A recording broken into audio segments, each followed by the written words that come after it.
बहुत पुराने जमाने की बात है। एक राजा था। उसके महल में एक बहुत सुंदर बाग था। बाग में तरह तरह के फूलों के पौधे और अनेक प्रकार के मीठे फलों के पेड़ थे। लेकिन इस बाग में सबसे आश्चर्यजनक चीज थी, एक सेब का पेड़ था जिसमें सोने के सेब लगते थे। राजा ने इस पेड़ की देखभाल का खास इंतजाम कर रखा था। जब इसके फल पकते थे तो चौकीदार रात दिन पेड़ का पहरा दिया करते थे ताकि कोई सोने का सेब चुरा कर न ले जाए। लेकिन एक दिन की बात है कि बाग के माली ने जब सोने के सेबों को गिना तो उसमें से एक सेब गायब था। उसने दौड़कर राजा को खबर दी। राजा फौरन बाग में पहुंचा। उसे यह देखकर बड़ा आश्चर्य हुआ कि देखभाल का इतना पक्का इंतजाम होने पर भी एक सेब किसी ने चुरा लिया। उसने ऐलान किया कि कोई सोने के सेब को चुराने वाले चोर का पता देगा, उसे इनाम दिया जाएगा। सबसे बड़े राजकुमार ने राजा से कहा कि रात में वह पहरा देगा और चोर को पकड़ने की कोशिश करेगा। राजा ने उसको इसकी इजाजत दे दी। बड़ा राजकुमार रात में पहरा देने लगा, लेकिन 2 घंटे बाद ही उसे नींद आ गई और वह सो गया। सुबह उठकर जब उसने सेबों को गिना तो वह देखकर चकित रह गया कि रात भर में एक और सेब गायब हो गया था। इसके बाद दूसरी रात को मंझले राजकुमार ने पहरा देने का काम संभाला। उसे भी नींद आ गई और तीसरा सेब चोरी हो गया। राजा बहुत चिंतित था। दरबारियों की भी समझ में नहीं आ रहा था कि क्या किया जाए। सब लोग उदास बैठे थे कि इतने में सबसे छोटा राजकुमार आया और उसने कहा कि आज की रात मैं पहरा दूंगा और चोर को पकड़ूंगा। राजा इस राजकुमार से खुश नहीं रहता था। वह उसे मूर्ख भी मानता था। उसने उसे डांटते हुए कहा, तुम क्या समझते हो? क्या तुम्हें इसमें सफलता मिलेगी? तुमसे बड़े और तुमसे ज्यादा समझदार दोनों राजकुमार इस काम में असफल हो चुके हैं। तुम जाओ, अपना काम करो। लेकिन छोटा राजकुमार नहीं माना। उसने राजा से प्रार्थना की कि उसे एक मौका जरूर दिया जाए। अंत में राजा राजी की हो गया। राजकुमार रात में पहरा देने लगा। उसने तय किया कि वह किसी भी हालत में नहीं सोएगा और चोर को जरूर पकड़ेगा। जब आधी रात हुई और 12 बजे का आखिरी घंटा बजा तो राजकुमार ने देखा कि एक सुंदर सोने की चिड़िया कहीं से उड़ती हुई आई और सेब के पेड़ पर बैठ गई। उसने देखते देखते सोने का एक सेब तोड़कर अपनी चोंच में पकड़ लिया। राजकुमार ने फौरन निशाना साधकर तीर चला दिया, लेकिन तीर चिड़िया को नहीं लगा और वह पंख फड़फड़ाकर उड़ गई। हाँ, इतना अवश्य हुआ कि उसका एक सुनहरा पंख टूटकर जमीन पर आ गिरा। दूसरे दिन सुबह राजकुमार ने राजा को सारी बात बता दी और वह सोने का पंख उनके सामने रख दिया। पंख इतना सुंदर और इतना कीमती था कि राजा उसे देखता ही रह गया। उसने कहा, अगर उस चिड़िया का एक पंख इतना सुंदर है तो वह पूरी चिड़िया कितनी सुंदर होगी। मैं चाहता हूं कि उस चिड़िया को कोई पकड़ लाए। सबसे पहले बड़ा राजकुमार इस काम के लिए रवाना हुआ। चलते चलते वह एक जंगल में पहुंचा। वहां उसने एक लोमड़ी को एक पेड़ के नीचे आराम करते हुए देखा। राजकुमार ने मौका देखकर तीर अपने धनुष पर चढ़ा लिया। वह तीर छोड़ने ही जा रहा था कि लोमड़ी ने चिल्लाकर कहा, राजकुमार, मुझे मत मारो। पता है कि तुम सोने की चिड़िया की खोज में निकले हो।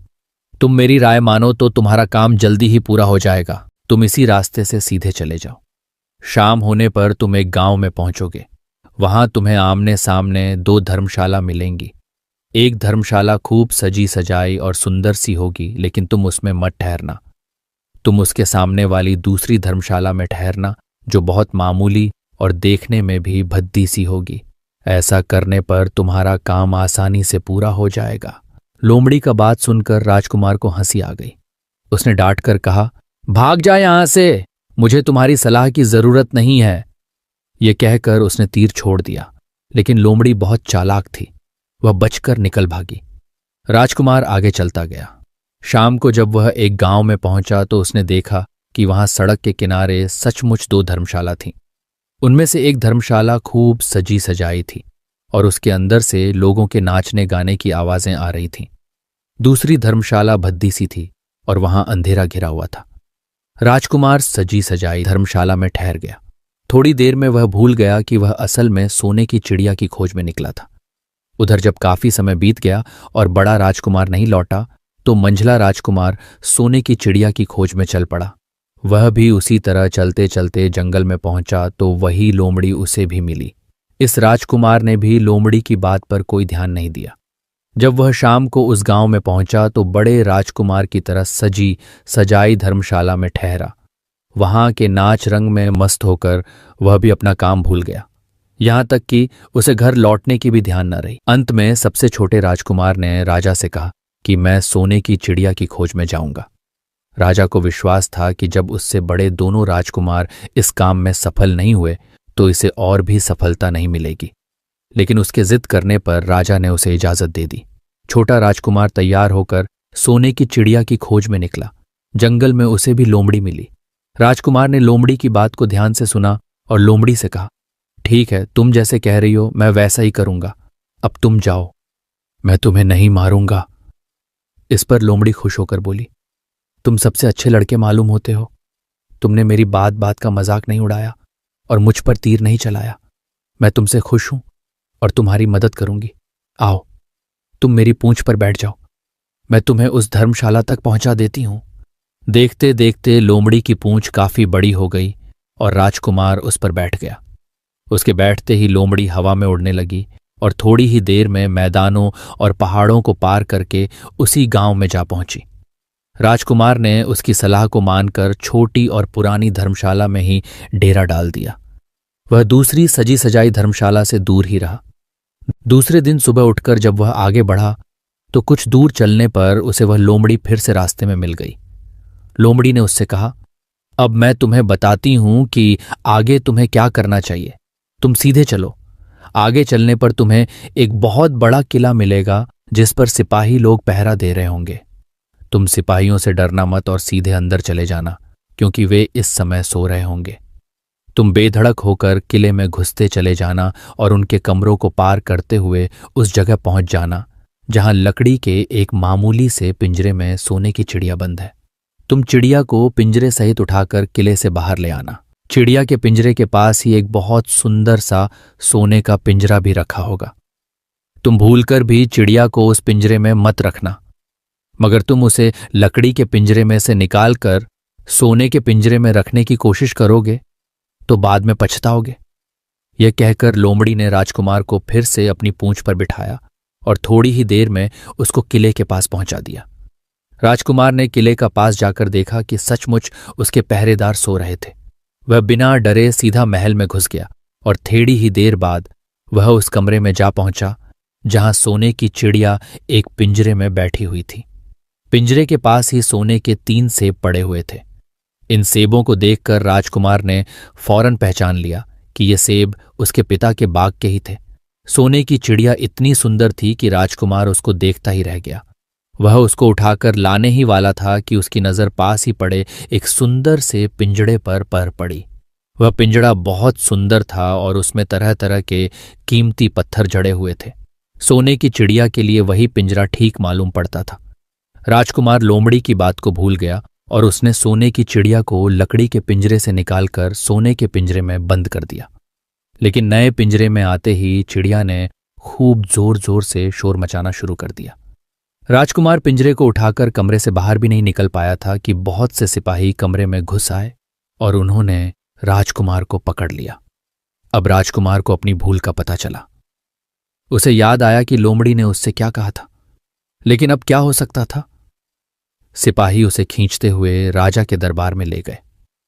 राजा के पूछने पर राजकुमार ने सारी बात कह सुनाई। राजा बोला, तुम मेरे महल में चोरी करने के लिए घुसे थे।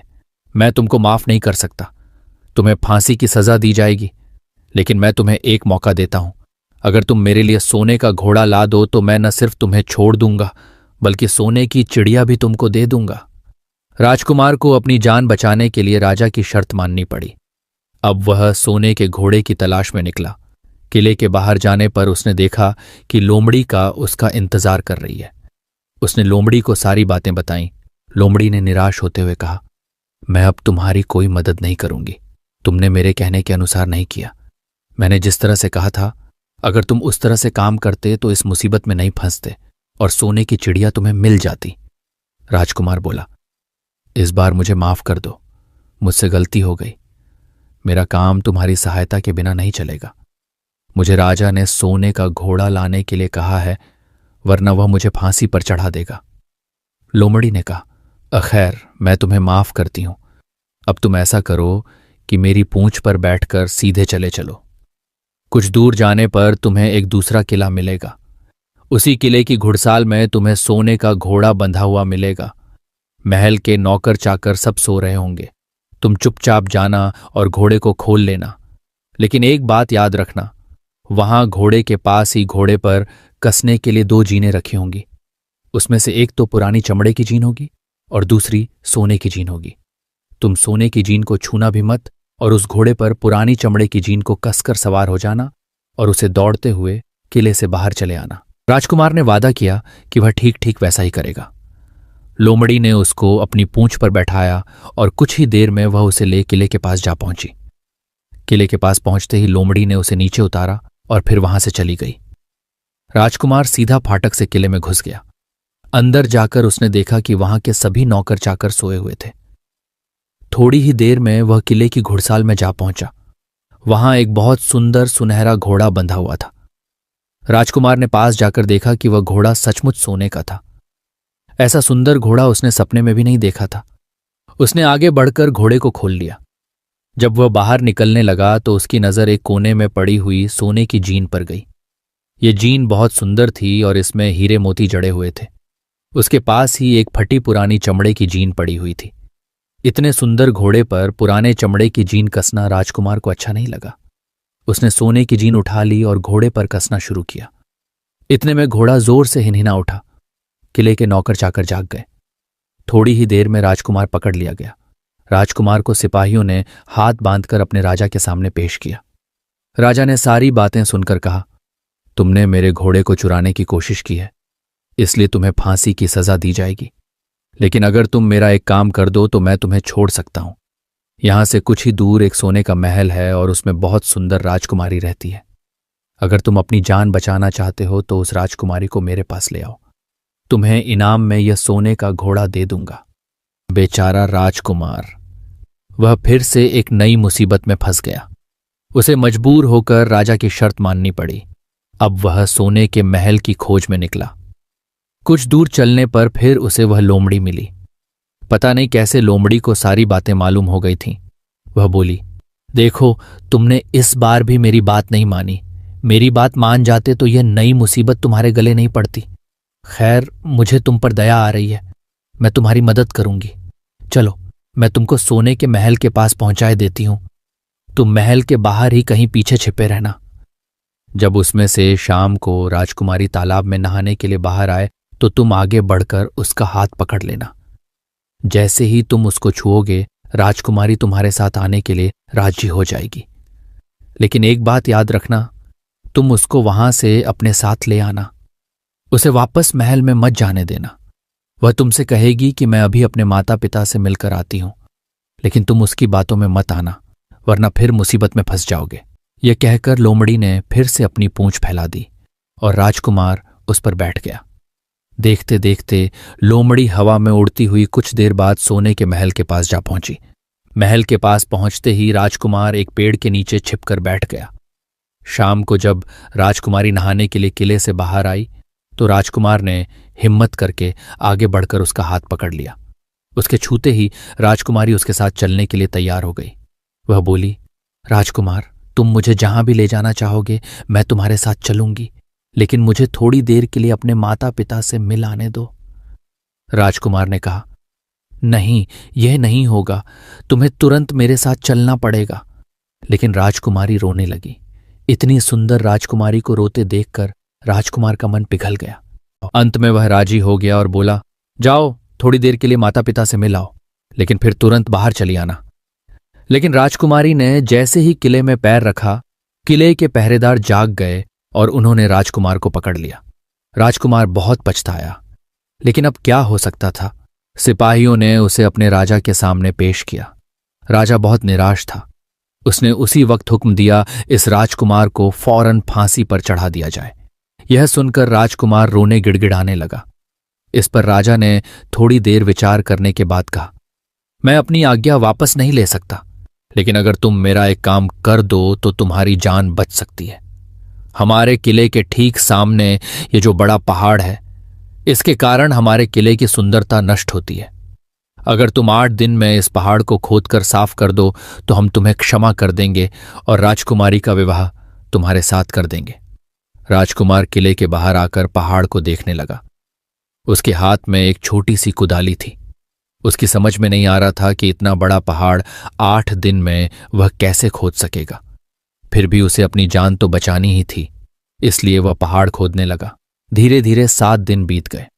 इतने दिन तक लगातार खोदने पर भी पहाड़ का सिर्फ एक कोना ही खोद सका। वह दुखी होकर बैठ गया। उसे अब अपने पर बहुत अधिक क्रोध आ रहा था। वह मन में कहने लगा कि अगर मैंने लोमड़ी की बात मान ली होती तो कितना अच्छा होता। लोमड़ी ने मुझको हर बार ठीक सलाह दी और मैं हर बार उसका कहना न मानकर नई से नई मुसीबत में फंस जाता हूं। राजकुमार इस तरह सिर झुकाए बैठा था कि अचानक उसे अपने पैरों के पास लोमड़ी की पूंछ हिलती दिखाई दी। उसने नजर उठाकर देखा, सचमुच वही लोमड़ी खड़ी थी। लोमड़ी ने मुस्कुराते हुए कहा, क्यों, क्या हाल है? इस बार तो तुम्हारी मदद करने की मेरी जरा भी इच्छा नहीं थी, लेकिन मैं 7 दिन से तुमको पहाड़ खोदते हुए देख रही हूं। मुझे दया आ गई और मैं तुम्हारी मदद के लिए चली आई। जाओ, तुम बहुत थक गए हो, सो जाओ। मैं थोड़ी ही देर में तुम्हारा काम पूरा कर दूंगी। इस बार राजकुमार ने तय कर लिया था कि अब वह लोमड़ी जिस तरह कहेगी वह उसी तरह करेगा। वह चुपचाप उठकर एक तरफ सोने चला गया। थोड़ी ही देर में उसे नींद आ गई। सुबह जब वह सोकर उठा तो उसे अपनी आंखों पर विश्वास नहीं हो रहा था। वहां कहीं भी पहाड़ का नाम नहीं था और महल का सुंदर दृश्य दिखाई दे रहा था। राजकुमार सीधा राजा के पास पहुंचा। राजा उसके काम पर बहुत खुश था। उसने तुरंत अपने वादे के अनुसार राजकुमारी के साथ उसका विवाह कर दिया। जब राजकुमार उस सुंदर राजकुमारी के साथ कुछ दूर चला तो उसे रास्ते में फिर वही लोमड़ी मिली। लोमड़ी बोली, बधाई हो राजकुमार। राजकुमारी के साथ तुम्हें देखकर मुझे बड़ी खुशी हो रही है, लेकिन अब तुम्हें सोने का घोड़ा और सोने की चिड़िया भी प्राप्त करनी चाहिए, क्योंकि वे दोनों चीजें तुम्हारे ही लायक हैं और तुम उन्हें आसानी से प्राप्त कर सकते हो। लेकिन भला मुझे सोने का घोड़ा और सोने की चिड़िया कैसे मिल सकती है? मैं तो इस राजकुमारी को भी उस राजा के लिए ले जा रहा हूं। लोमड़ी ने कहा, नहीं, तुम ऐसा काम कभी मत करना। इस राजकुमारी के साथ तुम्हारा विवाह हुआ है और यह अब तुम्हारी ही है। अगर तुम मेरे कहने के अनुसार काम करो तो तुम्हें सोने का घोड़ा और सोने की चिड़िया भी मिल सकती है। तुम पहले इस राजकुमारी को लेकर सोने के घोड़े वाले राजा के पास जाओ। राजा खुश होकर तुमको सोने का घोड़ा दे देगा। तुम घोड़े पर सवार हो जाना और सवार होकर सबसे विदा लेना। राजकुमारी से तुम सबसे बाद में विदा लेना। जैसे ही तुम राजकुमारी के पास पहुंचो, तुम उसे हाथ से पकड़कर घोड़े के ऊपर खींच लेना और घोड़े को दौड़ा देना। सोने का घोड़ा इतना तेज दौड़ता है कि दुनिया का तेज से तेज घोड़ा भी उसकी बराबरी नहीं कर सकता। जाओ, तुम पहले इतना काम पूरा करो। इसके बाद आगे का काम मैं तुम्हें बाद में बताऊंगी।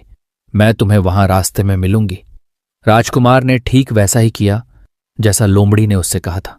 जब सोने के घोड़े वाले राजा ने खुश होकर उसे इनाम में सोने का घोड़ा दिया तो राजकुमार उस पर सवार हो गया और उससे विदा लेने लगा।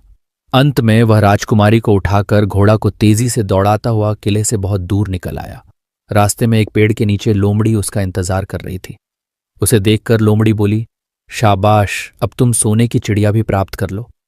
जब तुम सोने की चिड़िया वाले राजा के पास पहुंचोगे तो वह इस घोड़े को देखकर बहुत खुश होगा। तुम उससे कहना कि पहले सोने की चिड़िया का पिंजरा मेरे हाथ में दे दो, तब मैं यह घोड़ा तुमको दूंगा। जब वह पिंजरा तुम्हारे पास लाए तो तुम पिंजरा उसके हाथ से छीन लेना और घोड़े को दौड़ा देना। बस ऐसे चिड़िया तुमको मिल जाएगी और कोई तुम्हें पकड़ भी नहीं सकेगा। इस बार भी राजकुमार ने ठीक वैसा ही किया। वह राजकुमारी के साथ ही घोड़े पर बैठा रहा और जब राजा ने उसके हाथ में सोने की चिड़िया का पिंजरा दिया तो उसने देखते देखते लात मार दी और सोने का घोड़ा हवा से बातें करने लगा। कुछ दूर चलने पर लोमड़ी उसे मिली। राजकुमार ने उससे कहा, तुमने मेरी बड़ी मदद की है। तुम्हारी वजह से मुझे न सिर्फ सोने की चिड़िया मिली बल्कि सोने का घोड़ा और इतनी सुंदर राजकुमारी भी मिल गई। बताओ, मैं तुमको क्या इनाम दूं? मैं तुमको कुछ न कुछ जरूर देना चाहता हूं। लोमड़ी ने कहा, अगर तुम खुश हो तो मेरा एक काम कर दो। तुम एक तीर चलाकर मुझे मार दो। इस समय तुम यही सबसे बड़ा काम मेरे लिए कर सकते हो। राजकुमार ने कहा, भला ये कैसे हो सकता है? तुमने मेरी इतनी मदद की और मैं बदले में तुम्हें मार दूं? मुझसे ये नहीं होगा। यह सुनकर लोमड़ी बड़ी दुखी हुई और बोली, अगर तुम मेरा यह काम नहीं कर सकते तो फिर ठीक है, जाओ। लेकिन मैं तुम्हारी भलाई के लिए ही कह रही हूं कि तुम 2 बातें जरूर याद रखना। एक तो तुम किसी कुएं की दीवार पर मत बैठना और दूसरे तुम ऐसे लोगों के लिए धन मत खर्च करना जिन्हें फांसी मिलने वाली हो। राजकुमार बोला, भाई तुम भी अजीब हो। तुम्हारी बातें मेरी समझ में ही नहीं आती। भला मैं कभी कुएं की दीवार पर क्यों बैठूंगा और ऐसे आदमियों पर धन क्यों खर्च करूंगा जिनको फांसी दी जाने वाली हो। लेकिन लोमड़ी ने उसकी बात का कोई जवाब नहीं दिया और अलविदा कहकर वहां से चली गई। राजकुमार सोने का घोड़ा दौड़ता हुआ आगे बढ़ा। राजकुमारी उसके साथ ही बैठी हुई थी और सोने की चिड़िया का पिंजरा उसके हाथ में था। कुछ ही देर में राजकुमार उस छोटे गांव में जा पहुंचा जिसमें वे दोनों धर्मशाला थीं। गांव के लोग और खास तौर से बच्चे उसको देखने के लिए बाहर निकल आए। सोने के घोड़े पर इतने सुंदर राजकुमार के साथ बैठी एक राजकुमारी को देखकर सभी लोग चकित थे। इतने में राजकुमार ने देखा कि गांव के बगीचे में एक जगह बेहद से लोग जमा हैं और कुछ शोर हो रहा है। राजकुमार के पूछने पर लोगों ने बताया कि वहां 2 आदमियों को फांसी देने की तैयारी हो रही है। राजकुमार उधर ही चल पड़ा।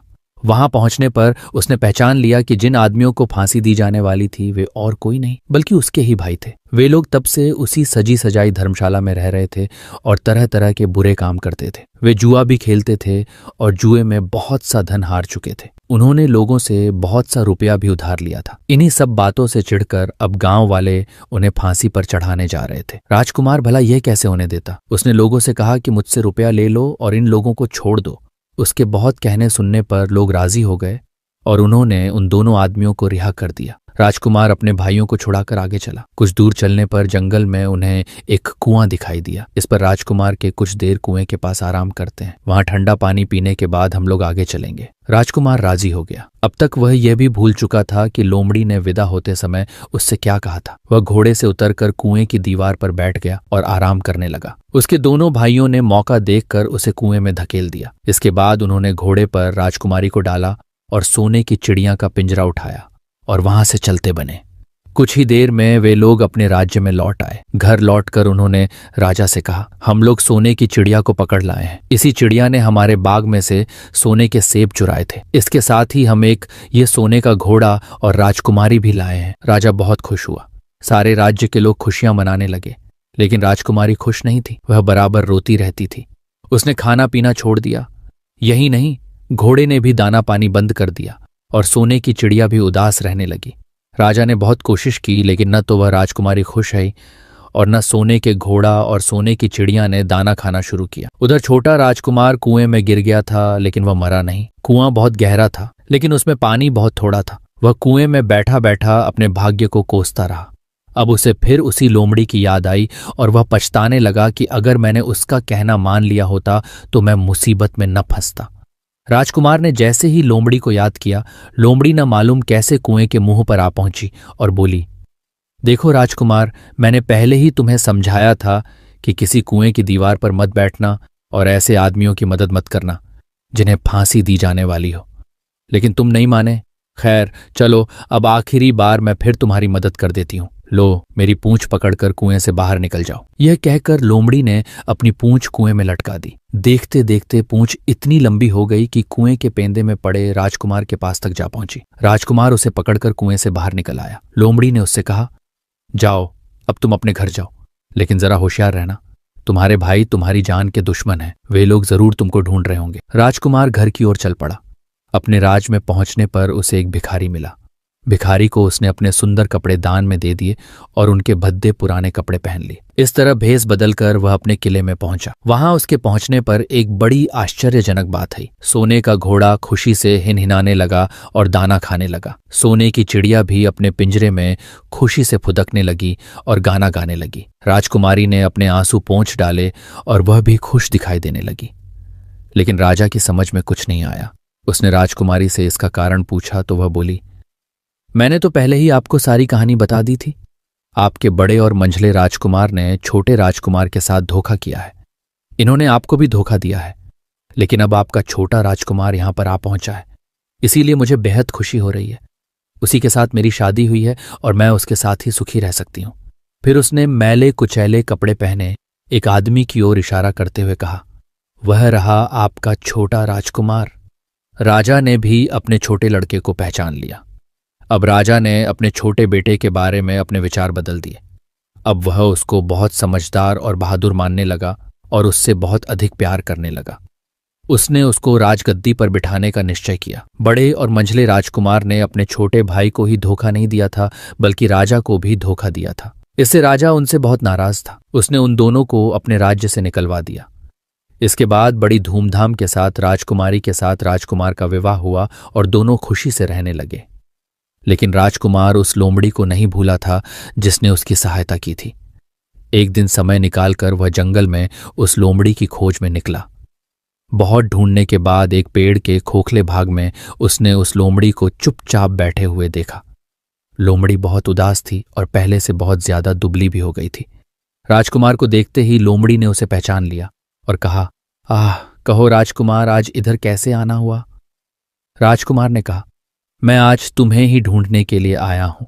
चलो मेरे बाग में आराम से रहना, वहां तुम्हें किसी तरह की तकलीफ नहीं होगी। यहां तो जंगल में तुम्हें खाने पीने की तकलीफ होती होगी और जंगली जानवरों और शिकारियों का डर बना रहता होगा। लोमड़ी ने कहा, नहीं राजकुमार, मैं यहां ठीक हूं, और भला अब तुम्हें मेरे दुहक से क्या लेना देना? तुम्हारा काम निकल गया, अब तुम खुशी से अपने राज में रहो। राजकुमार बोला, नहीं, तुमने मेरा बड़ा उपकार किया है, मैं तुम्हें इनाम देना चाहता हूं और अपने साथ ही रखना चाहता हूं। राजकुमारी भी बहुत खुश होगी, वह भी तुमसे मिलना चाहती है। लोमड़ी बोली, अगर तुम सचमुच मुझे इनाम देना चाहते हो तो मेरा एक काम कर दो।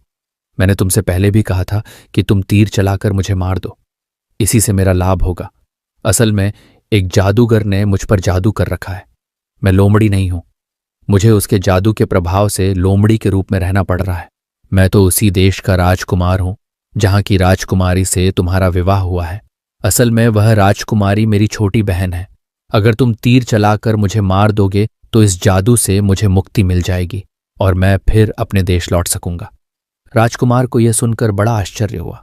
उसने फौरन अपने धनुष पर तीर चढ़ाया और लोमड़ी की ओर छोड़ दिया। तीर के लगते ही लोमड़ी मर गई और उसमें से एक सुंदर सा राजकुमार निकल आया। फिर दोनों राजकुमार आपस में गले मिले। इसके बाद दोनों राजकुमार वापस महल में लौट आए।